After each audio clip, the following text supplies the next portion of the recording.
नमस्कार, मैं रुमान हाशमी और आप देख रहे हैं लाइव तक। दोस्तों, अमेरिकी सैनिक विमान फिर से भारत में लैंड किया है। अमेरिका से गैर कानूनी तौर पर रहने के इल्ज़ाम में 112 भारतीयों को वापस भेजा गया है। इनका विमान रविवार रात अमृतसर में उतरा। यह पिछले 10 दिनों में तीसरी बार है जब ट्रंप प्रशासन की सख्ती के तहत भारतीयों को वापस भेजा गया है। सूत्रों के मुताबिक अमेरिका की वायुसेना का C-17 ग्लोब मास्टर विमान रात 10:03 पर अमृतसर अंतर्राष्ट्रीय हवाई अड्डे पर उतरा। इन 112 लोगों में से 31 पंजाब, 44 हरियाणा, 33 गुजरात, 2 उत्तर प्रदेश और 1 हिमाचल प्रदेश और उत्तराखंड से हैं। इनमें से कुछ के परिवार वाले उन्हें लेने के लिए एयरपोर्ट पर पहुंचे थे। इस बार भी इन भारतीयों को अमेरिकी फौजी विमान में हाथों और पैरों में बेड़ियां डालकर भारत भेजा गया। ये तरीका न सिर्फ अमानवीय बल्कि जलील और ह्यूमिलिएट करने वाला है।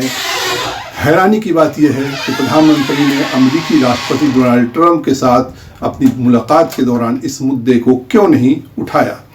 भाई, बात तो ये होती है कि विश्व में अब भारत का डंका बज रहा है। रूस यूक्रेन वार को लेकर भी प्रधानमंत्री ने कहा कि भारत इस मामले में न्यूट्रल नहीं है बल्कि उसका एक स्टैंड है। लेकिन जिस तरह से भारतीयों को भेजा जा रहा है, इसे लेकर प्रधानमंत्री स्टैंड आखिर क्यों नहीं ले रहे हैं। अमेरिकी फौजी विमान और इसके सैनिक इस देश में कब से उतरने लगे। जो बाइडेन ने भी अपने दौर में अवैध भारतीयों को भारत वापस भेजा था, लेकिन उन्होंने सैनिक विमान और हाथों में बेड़िया और हथकड़ी पहनाकर नहीं भेजा। प्रधानमंत्री मोदी इतनी बात तो डोनाल्ड ट्रंप के सामने उठा ही सकते थे, उनके समक्ष। अब तस्वीर के दूसरे रुख पर भी चर्चा करते हैं। आखिर ये डंकी रूट है क्या, और क्या सिर्फ रोजगार की तलाश में अमेरिका जाने वाले आम लोग ही इस डंकी रूट का इस्तेमाल करते हैं।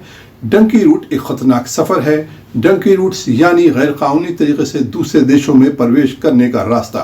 ये रास्ता अफ्रीका, यूरोप, मिडिल ईस्ट और साउथ अमेरिका से होकर अमेरिका और कनाडा पहुंचने वालों के लिए सबसे ज़्यादा इस्तेमाल होते हैं। इन रास्तों पर यात्रा करने वाले ज़्यादातर लोग आर्थिक रूप से पिछड़े देशों के होते हैं, लेकिन भारत, पाकिस्तान और बांग्लादेश से भी बड़ी संख्या में लोग इन रास्तों से अमेरिका और कनाडा जाते हैं। हालांकि ये रास्ते बेहद खतरनाक होते हैं। जंगलों, रेगिस्तानों और समुद्र को पार करना पड़ता है, जिसमें जान भी जाने का खतरा रहता है और अक्सर जाती भी है जाने। दलाल इन यात्रियों को नकली कागजात देते हैं और उन्हें एक देश से दूसरे देश पहुंचाने में मदद करते हैं। लेकिन भारत से निकलने वाले कुछ खास लोग इस डंकी रूट्स का इस्तेमाल कुछ अलग तरह से करते हैं। भारत से अपराधियों का पलायन। भारत में कई आपराधिक सिंडिकेट्स और आर्थिक अपराधी और फरार लोग डंकी रूट्स के जरिए अमेरिका और कनाडा भाग रहे हैं। इनमें बैंक घोटालों के आरोपी, हवाला कारोबार में लिप्त लोग, ड्रग्स और मानव तस्करी से जुड़े अपराधी भी शामिल हैं। ये लोग नकली पासपोर्ट और वीज़ा का इस्तेमाल करते हैं या फिर असली लेकिन फर्जी पहचान के साथ वो बनाए गए कागजात को लेकर सफ़र करते हैं। इनके पास पैसे की कोई कमी नहीं होती, इसलिए आम प्रवासियों की तरह उन्हें रास्ते के किसी दलाल के शोषण का सामना नहीं करना पड़ता है। डंकी रूट के पीछे का नेटवर्क दुबई इन अपराधियों के लिए एक सुरक्षित ठिकाना बन चुका है, क्योंकि वहां भारतीय एजेंसियां सीधे एक्शन नहीं ले सकती।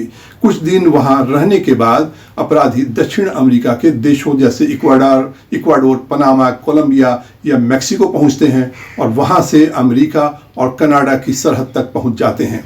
इस सफ़र में इनका कोई दलाल शोषण नहीं करता, क्योंकि ये किसी छोटे मोटे एजेंट के भरोसे ही सफ़र नहीं करते।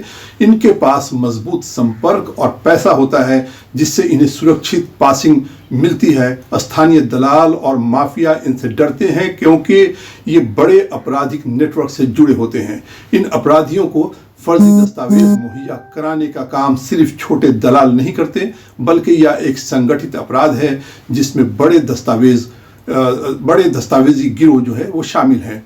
पहले यह काम केवल पंजाब और हरियाणा के अप्रवासी दलाल करते थे, लेकिन अब मुंबई, दिल्ली, उत्तर प्रदेश और गुजरात में भी फर्जी दस्तावेज तैयार करने वाले नेटवर्क सक्रिय हो चुके हैं। नई पहचान और नकली कागजात का खेल अब नया ट्रेंड बन गया है। ये अपराधी केवल नकली वीज़ा बनवाकर ही नहीं, चलते बल्कि रास्ते में ही अपनी पहचान बदल लेते हैं। दुबई में इन्हें नया नाम, नई पहचान और नए कागजात दिए जाते हैं, जिससे यह अमेरिका और कनाडा में बिना शक के दाखिल हो सकते हैं।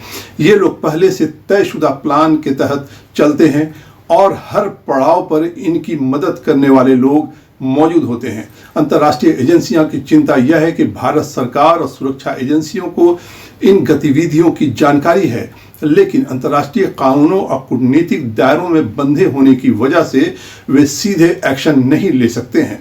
इसके अलावा कई बार बड़े अपराधियों को राजनीतिक संरक्षण भी मिल जाता है, जिससे इनकी गिरफ्तारी मुश्किल हो जाती है। हालांकि हाल के वर्षों में अमेरिका और कनाडा ने भारतीय एजेंसियों से सहयोग बढ़ाया है और कई ऐसे मामले सामने आए हैं जहां भारतीय अपराधियों को अमेरिका, कनाडा से डिपोर्ट किया गया है। उदाहरण के तौर पर कुछ समय पहले अमेरिका ने 104 भारतीयों को निर्वासित किया, जिनमें से कुछ पर आपराधिक गतिविधियों में शामिल होने का आरोप था। लेकिन समस्या यह है कि जब तक इन्हें पकड़ने की कार्रवाई शुरू होती है, तब तक ये लोग अपनी पहचान बदल चुके होते हैं। भारतीय युवाओं का पलायन और धोखा डंकी रूट्स का इस्तेमाल केवल बड़े अपराधी ही नहीं कर रहे हैं, बल्कि बेरोजगार और आर्थिक तंगी से परेशान भारतीय युवा भी इस रास्ते को अपना रहे हैं। दलाल इन्हें लालच देते हैं कि वे कुछ लाख रुपये खर्च करके अमेरिका या कनाडा पहुंच सकते हैं, जहां उन्हें अच्छी नौकरी और बेहतर ज़िंदगी मिलेगी। लेकिन हकीकत यह है कि इससे बहुत ही हकीकत अलग होता है। कई मामलों में देखा गया है कि ये युवा जंगलों में फंस जाते हैं